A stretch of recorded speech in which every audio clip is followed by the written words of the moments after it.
అందరికీ నమస్కారం అండి. అందరూ ఎలా ఉన్నారు? మనం అందరం బాగుండాలని కోరుకుంటూ మన లైఫ్ స్టైల్స్కి స్వాగతం చెప్దాం. ఈరోజు మన కథ కొంగముక్కు రాజు. ఉత్తర పోలాండ్కి చెందిన ఒక మహిళకి కొంతకాలంగా సంతానం లేదు. ఆమె దేవాలయానికి వెళ్ళి సంతానం కోసం ప్రార్థించింది. అప్పుడు ఆకాశవాణి వినిపించి ఆమెకు అసాధారణమైన కొడుకు పుడతాడని, వాడు ధనవంతుడుగానో నిత్య సంతోషిగానో అవుతాడని, ఆ రెండింటిలో ఏది కావాలో కోరుకోమని ఆకాశవాణి ఆదేశించింది. సంతోషం కలిగించే కొన్నింటిలో ధనం ఒకటి మాత్రమే. అది లేకుండానే సంతోషంగా ఉండగలిగినప్పుడు ఇక ధనం ఎందుకు, దాని వెంట వచ్చే బాధరబంది ఎందుకు అని ఆలోచించిన ఆమె తన కొడుకు నిత్య సంతోషిగానే ఉండాలని కావాలని కోరుకుంది. ఆమెకు కొన్నాళ్లకి పండంటి కొడుకు పుట్టాడు. వ్లాడ్మిర్ అని వాడికి పేరు పెట్టి అల్లారు ముద్దుగా పెంచుకుంది. ఆమె పేదరాలు కావటంతో వాడిని దూరంగా ఉన్న బడికి పంపలేకపోయింది. కొన్నాళ్లకు వాడిని బూట్లు కుట్టే పని నేర్చుకోమని ఒక పెద్ద చర్మకారుడి వద్దకు పంపింది. వ్లాడ్మిర్ కొన్నాళ్ళు చర్మకారుడి వద్ద ఉన్నాడు. కానీ వాడు ఒకరోజు ఇంటికి తిరిగి వచ్చి, అమ్మా, బూట్లు కావాలని వచ్చే వాళ్ళందరూ ధనికులే. పేదలకు బూట్లు కొనుక్కునే శక్తి లేదు. ధనికులకు మాత్రమే పనికి వచ్చే వృత్తి చేయటం నాకు ఇష్టం లేదు అని చెప్పాడు. తల్లి సరేనని తల ఊపి వాణ్ణి కుట్టు పని నేర్చుకోమని ఒక దర్జీ వద్దకు పంపించింది. వ్లాడ్మిర్ అక్కడ పని నేర్చుకుంటూ ఉన్నాడు. కొన్నాళ్లకే అక్కడి నుంచి కూడా తిరిగి వచ్చి ధనికులకు మాత్రమే కుట్టించుకున్న బట్టలు తొడుక్కుంటూ ఉన్నారు. అలాంటి వాళ్ళకి సేవలు చేయటం నాకు ఇష్టం లేదని తల్లికి చెప్పాడు. ఆ తర్వాత తల్లి అతన్ని ఖడ్గాలు తయారు చేసే నిపుణుల వద్దకు పంపింది. ఆ రోజుల్లో తరచు యుద్ధాలు జరుగుతూ ఉండేవి కనుక ఖడ్గాలకి మంచి గిరాకీ ఉండేది.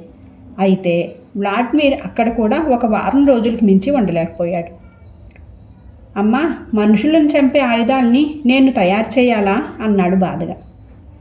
వద్దు నాయనా, అయినా నీకు నచ్చిన జీవనోపాధి నేను చూపించలేకపోతున్నాను. అదే నాకు బాధగా ఉంది. కొంతసేపు ఆలోచించిన తల్లి, గ్రామంలోని మిగిలిన పిల్లల్లాగే నువ్వు కూడా పశువుల్ని మైదానంలోనికి తీసుకువెళ్ళి మేపుకొని రా అని అంది. వ్లాడ్మిర్ తల్లి సలహాను పాటించాడు. పశువుల కాపరులతో కలిసిమెలిసి ఆడుతూ పాడుతూ పచ్చటి పొలాల్లో తిరుగుతూ పశువుల్ని కాపలా కాయడం అతనికి ఎంతో ఆనందం కలిగించి, ఒకరోజు మిట్ట మధ్యాహ్నం సమయంలో ఎత్తైన ఒక బండ చుట్టూ నిప్పంటుకోవటం వ్లాడ్మిర్ గమనించాడు. ఆ బండ మీద ఒక తొండ నిప్పుల నుంచి బయటపడటానికి ప్రయత్నిస్తూ ఉంది. అది సాధ్యపడటం లేదు. వ్లాడ్మిర్ తన వద్ద ఉన్న పొడవాటి కర్రను ఉపయోగించి తొండని ఆ అగ్ని జ్వాలల నుంచి కాపాడాడు. తక్షణమే ఆ తొండ ఒక వృద్ధురాలిగా మారి, నాయనా, నీ ఉపకార గుణం ఎంతో మెచ్చుకోవలసిందే. ఇదిగో, ఈ మొక్కను తీసుకొని పోయి మీ పెరట్లో నాటు. ఈ చెట్టు నుంచి కాసే యాపిల్ పళ్లకు వ్యాధుల్ని నయం చేసే అద్భుతమైన శక్తి ఉంటుంది అంటూ ఒక మొక్కనిచ్చి తొండగా మారి మళ్ళీ పొదల్లోకి వెళ్ళిపోయింది. వ్లాడ్మిర్ ఆ మొక్కను తెచ్చి తన ఇంటి కిటికీ పక్కన ఉన్న తోటలో నాటాడు. ఒక 2 నెలల్లో అది ఏపుగా పెరిగి ఫలాలు ఇవ్వడం ప్రారంభించింది. వ్లాడ్మిర్ మొట్టమొదటిసారి పండును కోసి జ్వరంతో బాధపడుతూ ఉన్న తన తల్లికి ఇచ్చాడు. వెంటనే ఆమె జ్వరం తగ్గిపోయింది. ఆ తర్వాత ఎన్నో వ్యాధులతో బాధపడుతున్న ఇంకొంతమందికి వ్లాడ్మిర్ తన యాపిల్ పళ్ళని ఇచ్చాడు. వాళ్ళ వ్యాధులన్నీ కూడా నయమైపోయాయి. ఈ సంగతి కొన్నాళ్లకి ఆ ప్రాంతాన్ని పరిపాలించే రాజుకు కూడా తెలిసింది. మనం వ్లాడ్మిర్ని మన ఆస్థాన ఉద్యోగిగా నియమిద్దాం అన్నాడు రాజు. అవసరం లేదు ప్రభు, వ్లాడ్మిర్ తన చెట్టును తెచ్చి మన ఉద్యానవనంలో నాటితే సరిపోతుంది అన్నాడు ఆస్థాన వైద్యుడు. అవునవును అంటూ వైద్యుడి మాటలకు వంత పలికాడు అతని బావమర్దైన మంత్రి. రాజు వెంటనే ఆజ్ఞల్ని జారీ చేశాడు.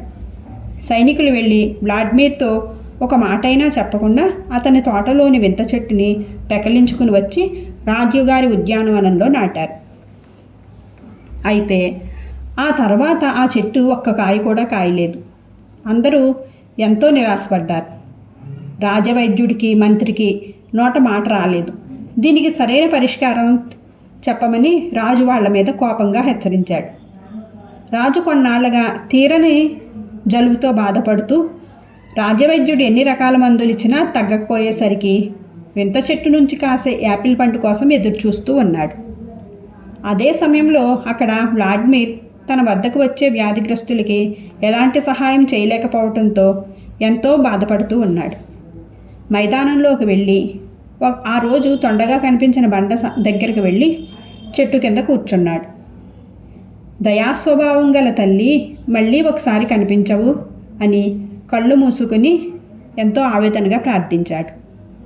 ఉన్నట్టుండి చిన్న సుడిగాలి రావటంతో అతని ముందున్న ఎండుటాగులు గిర్రున గుండ్రంగా తిరిగాయి.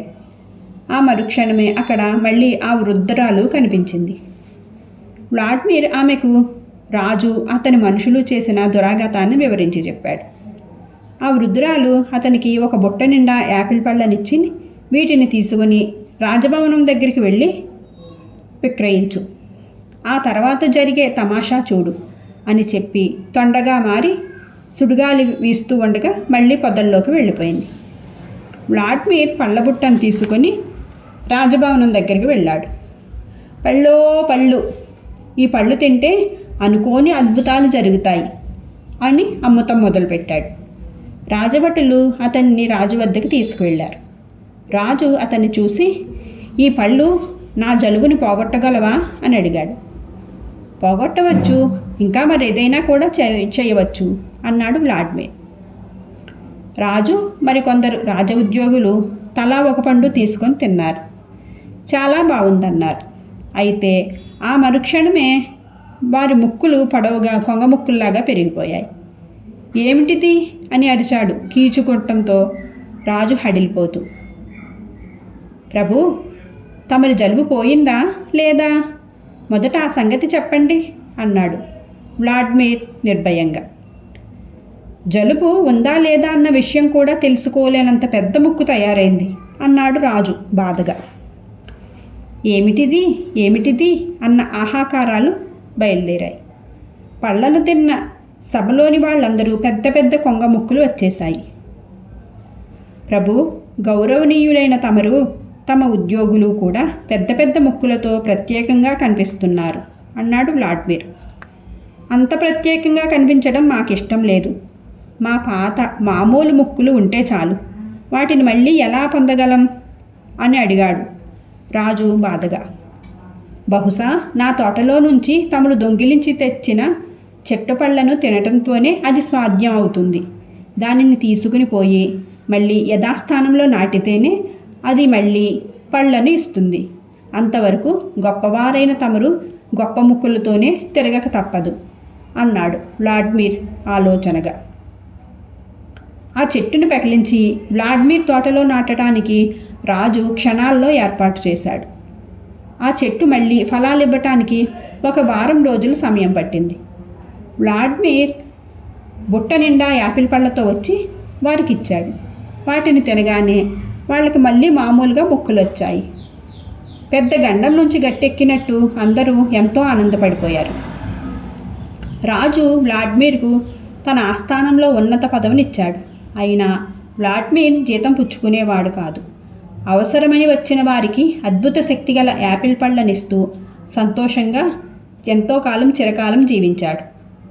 అతడు కాలధర్మం చెందటంతో ఆ చెట్టు కాయలు కాయటం ఆగిపోయింది. కథ సుఖాంతం. Thank you for watching guys. Friends, మన కథని లైక్ చేయండి. మీ సలహాలు సూచనలు కామెంట్ చేయండి. ఇంకా ఇలాంటి మరెన్నో మంచి కథల కోసం మన ఛానల్లోకి వెళ్ళి చూడండి. Thank you.